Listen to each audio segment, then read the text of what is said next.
LWO1 WeatherNet. Liftoff conditions looking pretty good. CSTS is ready for launch. Ignition. Liftoff. Falcon 9 has cleared the tower.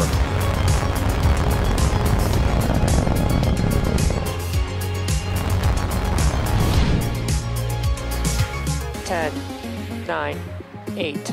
Side booster ignition. 6, 5, 4, 3, 2, 1.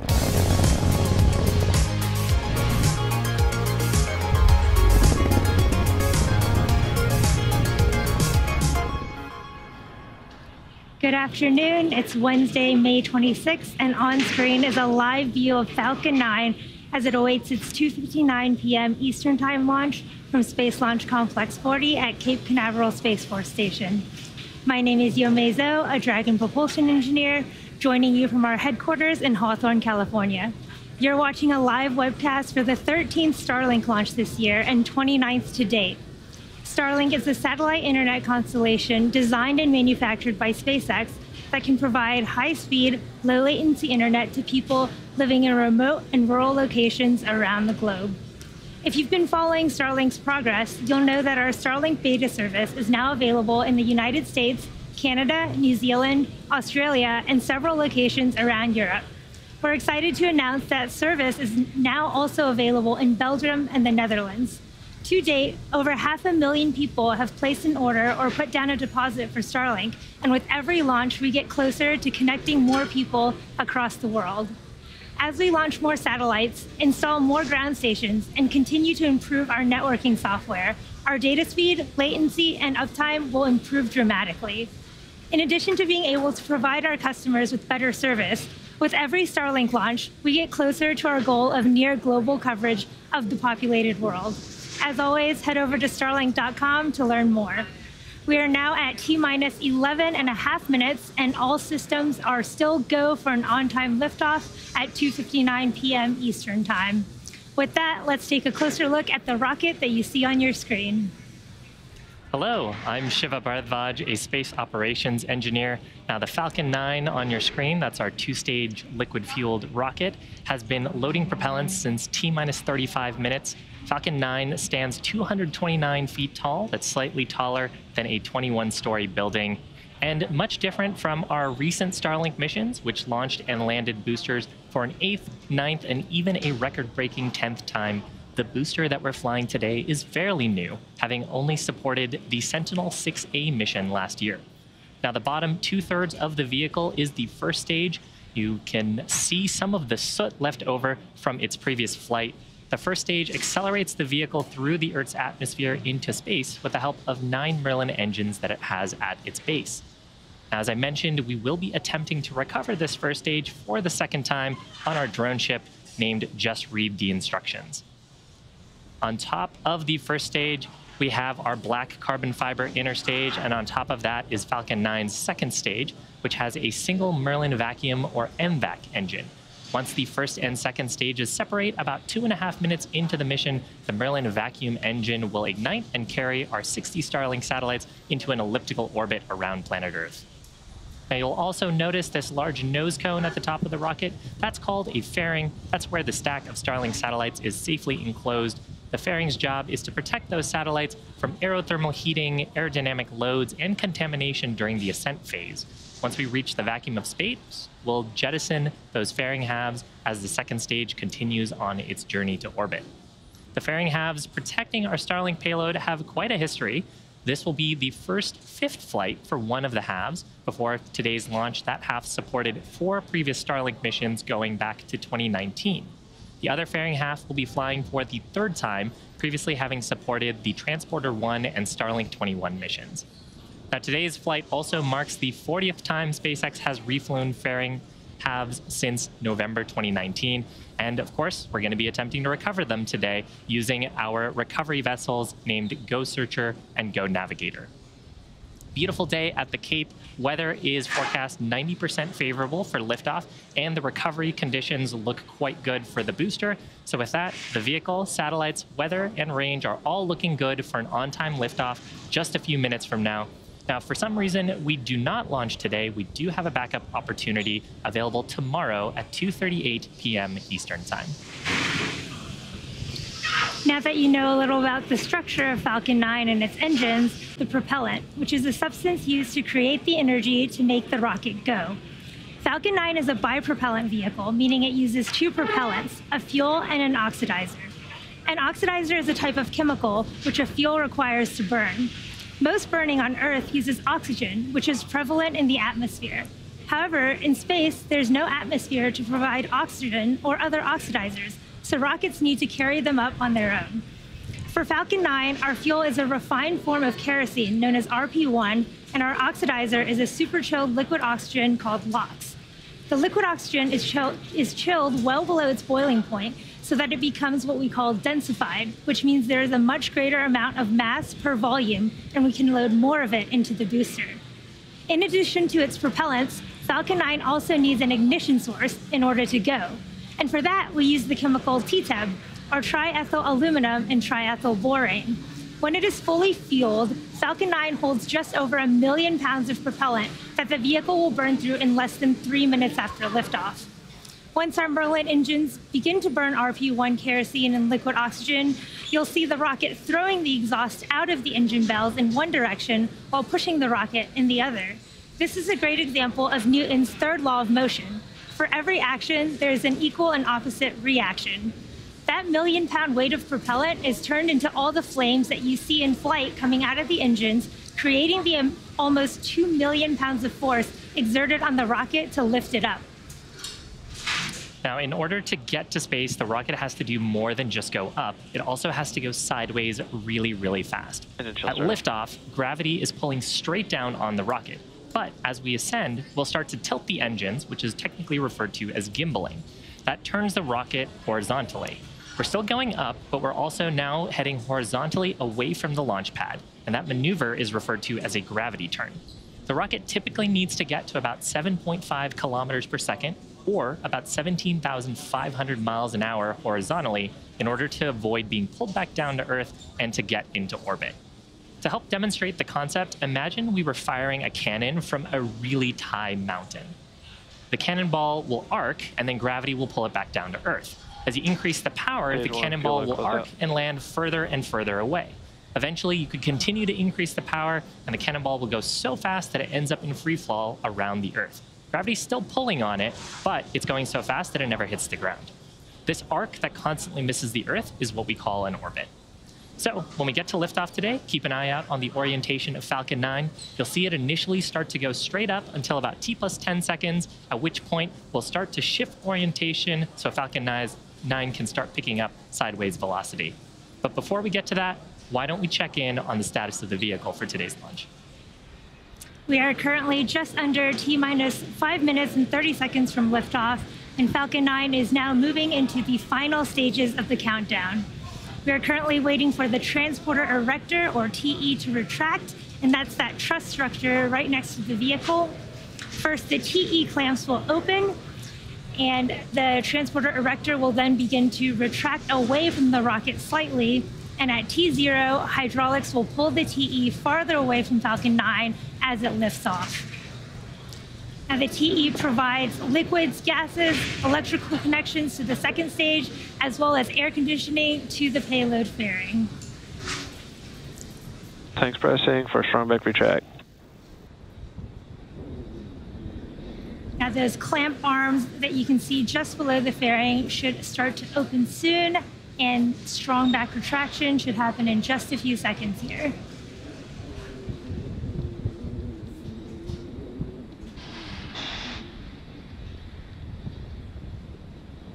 Strong back lever started.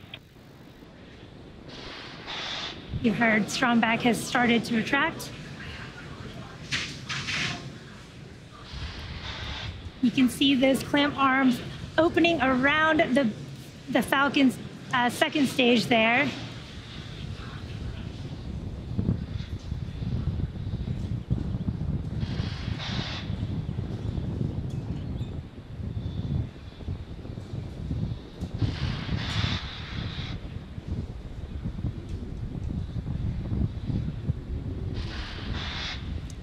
You can see that strongback TE is started to move away from the vehicle there. Now, the first and second stages are both nearly fully loaded with 1 million pounds of kerosene fuel and liquid oxygen. Super chilled liquid oxygen is our propellant oxidizer, and that is what you see creating those white clouds that you can see around Falcon 9 there. And that's because the warm, humid ambient air causes the liquid oxygen to turn into a gas around the booster. Now, first stage should finish prop loading at T-minus 3 minutes, just under 10 seconds here. And the second stage will finish prop loading about a minute after that at T-minus 2 minutes. Poco bleed. At T-minus 60 seconds, Falcon 9... Stage 1 locks load, closed out. Falcon 9 will be in startup, and you heard that call out for stage 1 locks load complete.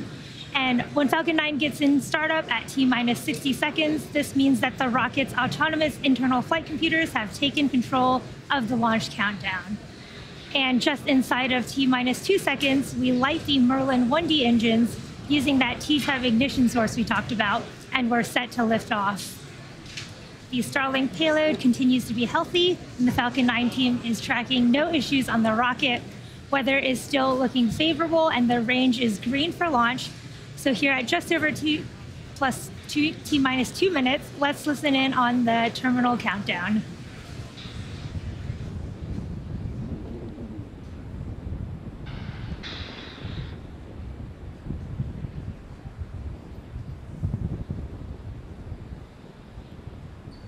Stage 2 locks load, closed out.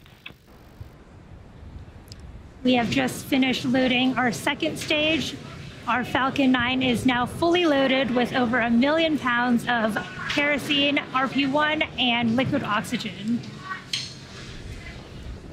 Again, that white cloud coming from the booster there towards the middle is normal and expected. That is venting from the TE LOX line.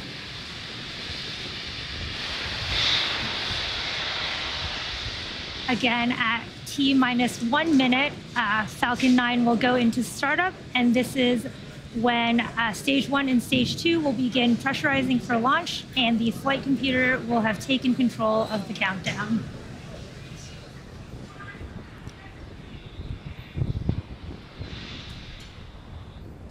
Falcon 9 is in startup. Falcon 9 is in startup, and in just a few seconds, the launch director should give the final go for launch.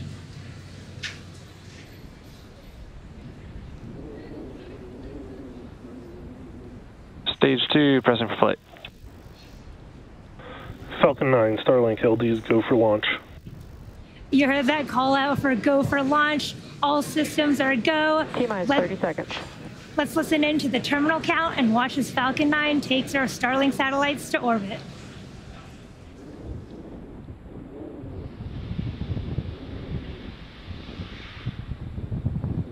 T-minus 15 seconds. Stage 1, pressing for flight. 10, 9, 8, 7, 6, 5, 4, 3, 2, 1, 0. Ignition. And liftoff.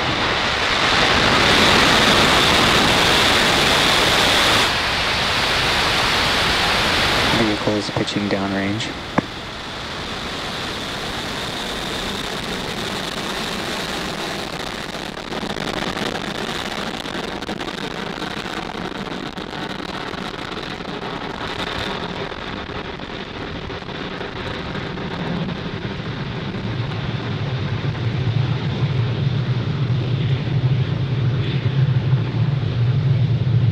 Stage 1, propulsion is nominal.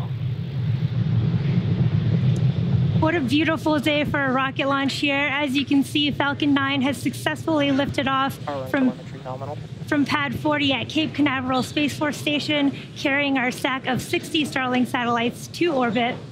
Moments ago, we throttled the engines down in preparation for max Q, or the maximum aerodynamic pressure that the rocket will see. Vehicle is supersonic. Vehicle is supersonic, and we should be passing through max Q here in just a few seconds. Vehicle has reached maximum aerodynamic pressure. We just passed through max Q, and in about a minute, we will have 3 events happening back to back, and that's main engine cutoff, or MECO, stage separation, and second engine start 1.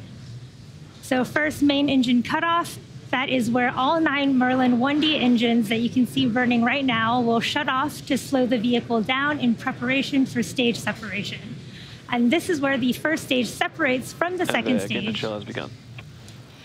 With the first stage making its way back to land on our drone ship, just read the instructions, while second stage continues on its journey to its third event, which is second engine startup 1. Now this is where the 1 MVAC engine on our second stage lights up and propels that second stage along with our Starlink satellites to orbit. What a beautiful view of those 9 M1D engines burning there on a beautiful clear day. And we're coming up on main engine cutoff shortly here in just about 10 seconds.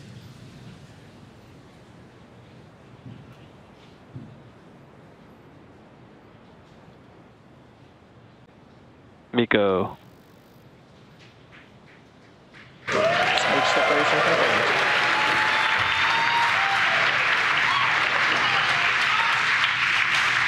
And recognition.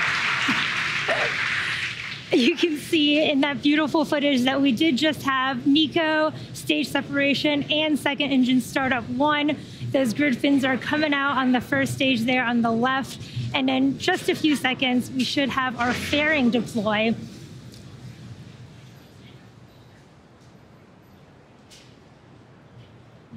Fairing separation confirmed. You heard the call out, and you can see on your video there that we have had successful fairing deploy. And again, today's flight marks the 40th time that SpaceX has reflown a Falcon fairing half since November of 2019. Now, this is also our first 5th reflight for one of our fairing halves and a 3rd for the other half. In order to recover these fairing halves for future flights, we will be attempting to recover them again with the help of our recovery vessels, Go Searcher and Go Navigator.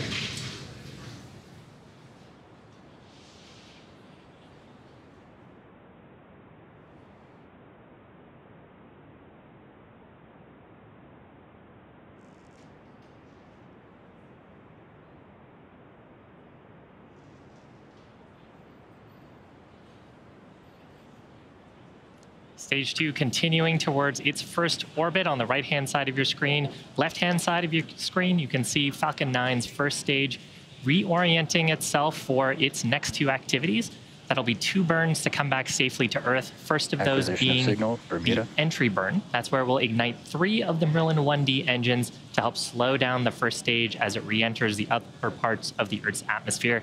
The second burn will happen closer to the drone ship. That's the landing burn. That's where we'll ignite just the single center Merlin engine. That'll bring the first stage's velocity rapidly down to 0 for a soft touchdown. On the right-hand side of your screen, second stage continuing to burn nominally, acceleration right down the middle. And you can see the glow of the nozzle there. Now, if you are just catching up with us, we did have a... Stage 2 on nominal trajectory. We did have a successful launch of Falcon 9 from Cape Canaveral Space Force Station. And first stage on the left-hand side of your screen is headed back to our drone ship named Just Read the Instructions, stationed out in the Atlantic Ocean. Second stage heading on the right-hand side of your screen is headed to its first orbit. As a reminder, today's mission does mark the second flight for this booster. If you happen to catch fairing separation earlier, this will be the first 5th flight for one of those fairing halves and the 3rd flight for the other half. Reusability is critical to what we do here at SpaceX. It allows us to refly the most expensive parts of the rocket, and that drives down the cost. Now you can see the grid fins extended on the left-hand side of your screen. Every so often, you'll see puffs of white gas. That's attitude control coming from the first stage to help reorient us to get the 9 Merlins on Falcon 9 pointed towards the Earth. Those Merlin engines are optimized for thrust at sea level. They help Falcon 9 achieve about 190,000 pounds of thrust during ascent and descent. Meanwhile, the Merlin vacuum is optimized for space. That's why it has that larger nozzle. Now, coming up here is entry burn. Keep an eye out on the left-hand side of your screen. Stage 1 entry burn startup. Stage 1 FTS is safe. This burn expected to last about 20 seconds.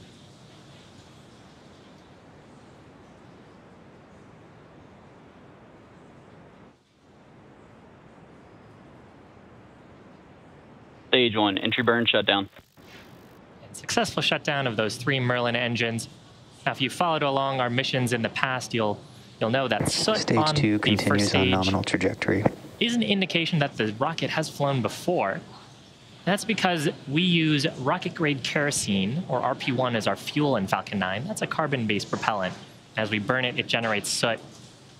So with the engines down, as we're coming in through the Earth's atmosphere, the soot from the plume comes back up on the first stage and deposits it along the surface of the vehicle. Now, if we didn't do that entry burn, the first stage would come in very quickly in the atmosphere, and the aerodynamic forces could cause it to rip apart. So that's why we do that entry burn.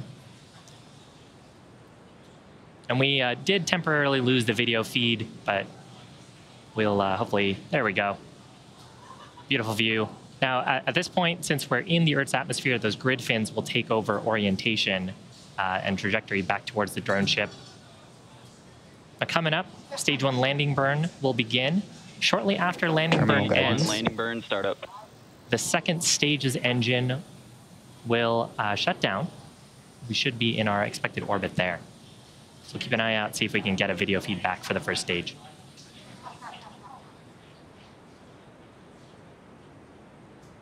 Stage 1 landing leg deploy.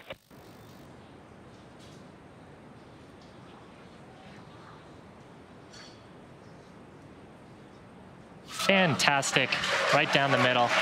That's our 85th successful recovery, 100th, 18th successful launch of the Falcon 9.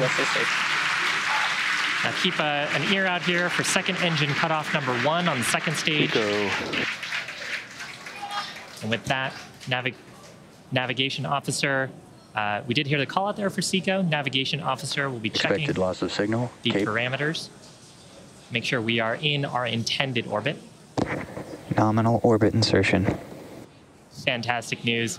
So from here, we do have a coast phase followed up by the second burn of our second stage engine. These additional burns allow us to modify the orbits of the payload more efficiently than if we were to launch directly into our final orbit. That's just one of those quirks of orbital mechanics. And today, our second stage will coast for 35 minutes until we reach apogee, which is the highest point of the orbit. Views here on your screen of the fairing and then the Merlin vacuum engine on the second stage. So once we reach the highest point of the orbit, we will reignite the second stage for a short burn. And you can follow along the progress of the second stage with this animation showing where we are around the Earth. We'll be back here at T plus 44 minutes and 30 seconds for second engine start number 2. See you soon.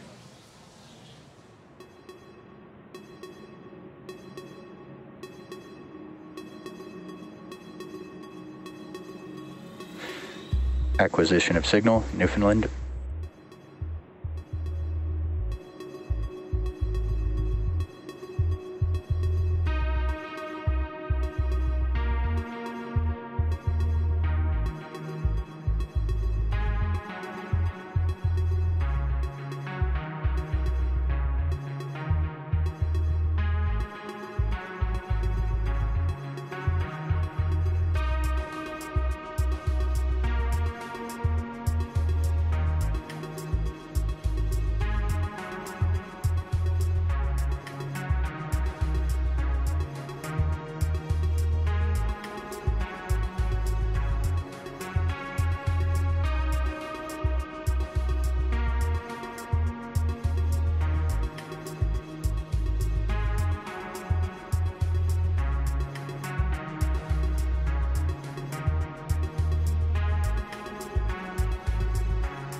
Expected loss of signal, Bermuda.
Expected loss of signal, Newfoundland.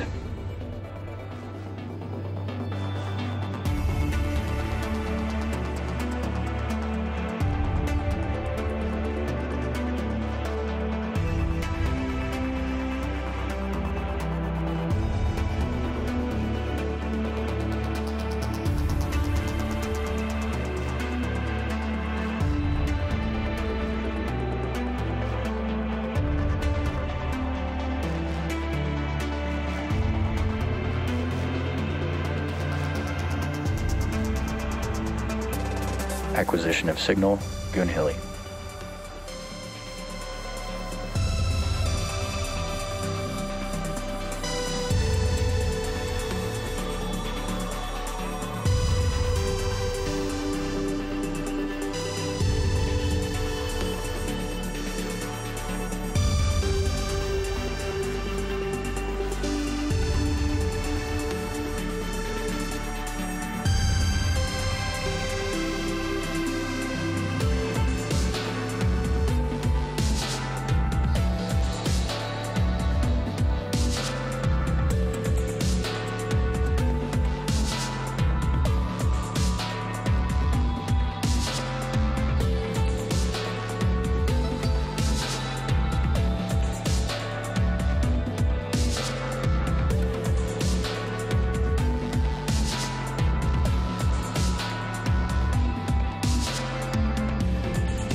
Detected loss of signal, Goon Hilly.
acquisition of signal, Diego Garcia.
Invac engine chill has begun.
Welcome back to the live webcast of SpaceX's 29th Starlink mission. We had an on-time liftoff at 2:59 p.m. Eastern Time from Slick 40 at Cape Canaveral Space Force Station. Second stage continues to look good, and our second engine startup 2 is just a few moments away here at T plus 45 minutes and 30 seconds. Now this will be a very short burn, only 1.58 seconds of our MVAC engine that you can see on your screen there, and this will help us get into a more circular orbit for our Starlink deploy. Hopefully we can catch that really quick burn on video. Now before this small burn, we have been pulsing the settling thrusters on our stage 2 to keep the propellant at the bottom of the tanks, ready to be pulled into the engine pump when it spins up here in just a few seconds.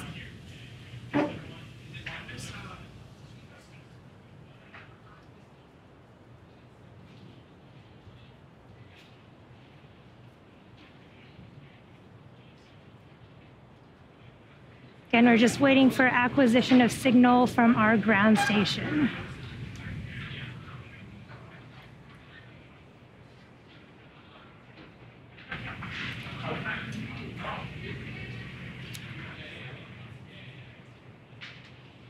S2 burn 2 complete. Good burn. Looks like the video came back just in time for us to see that burn there. And now we're just looking for a confirmation of a good orbit. Nominal orbit insertion. You heard the call out for the nominal orbit. We have another coast phase coming up here before we deploy our next batch of Starlink satellites into orbit. During this time, the spacecraft will start to spin along its central axis, giving the Starlink satellites the momentum they need to space themselves out over time after they deploy. We'll see you back here at around T plus 1 hour and 2 minutes.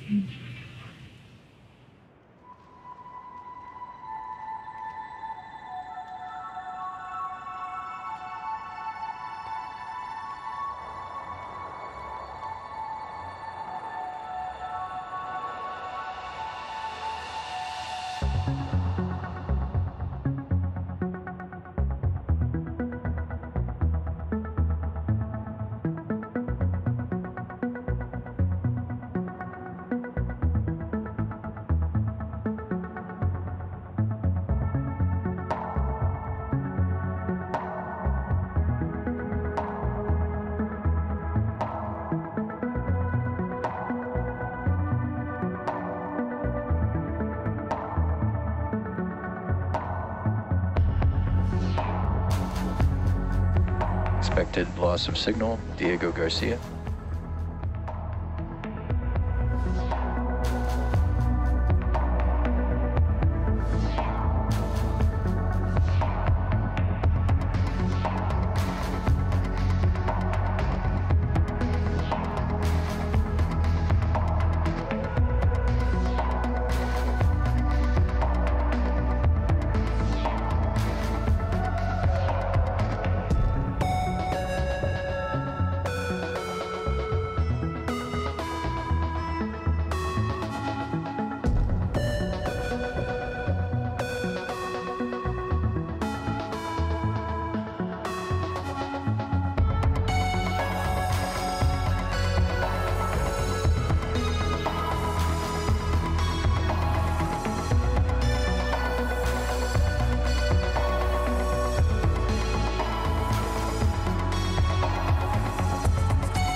Acquisition of signal, Tasmania.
And welcome back to our broadcast for our 29th Starlink mission. Now, if you're just joining us, we had a successful liftoff from Cape Canaveral Space Force Station at 2:59 p.m. Eastern Time, then successful stage separation, recovered our first stage for the second time on our drone ship named Just Read the Instructions, and had 2 successful second stage Merlin vacuum engine startups. So we had some video shots there of the second stage. We're awaiting our next major event, which will be payload deployment of the Starlink satellites. Now, over the last coast phase, we've started to spin the second stage a little bit. You can actually see maybe the sun might pop into frame there. And that's to help those Starlink satellites space themselves out after payload deployment. And here's a shot of the top of the second stage, camera looking up at the Starlink satellites.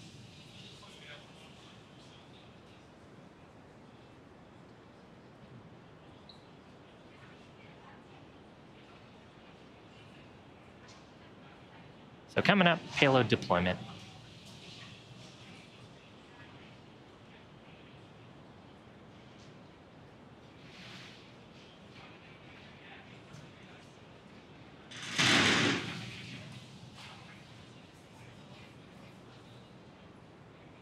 Starlink deploy confirmed. So that's confirmation of payload deployment. You saw the mechanism separating away, and now the Starlink satellites starting to make their way away from the second stage. Shortly, they will deploy their solar array. Wow, that's a beautiful shot of Earthrise in the background. But shortly, they will deploy their solar array, and then over the next few days and weeks, they'll start to distance themselves out. They've got onboard ion thrusters, and that'll help them make their way into their final operational orbit. And with that successful deployment of our satellites, we'll bring today's webcast to a close. Thank you to the Range and Federal Aviation Administration for supporting today's mission. And of course, thank you to all of our viewers and all of our Starlink customers using our beta service at this time. If you're interested in being a part of our beta program, head over to starlink.com and sign up. Hope you enjoyed the webcast today, and we'll see you soon.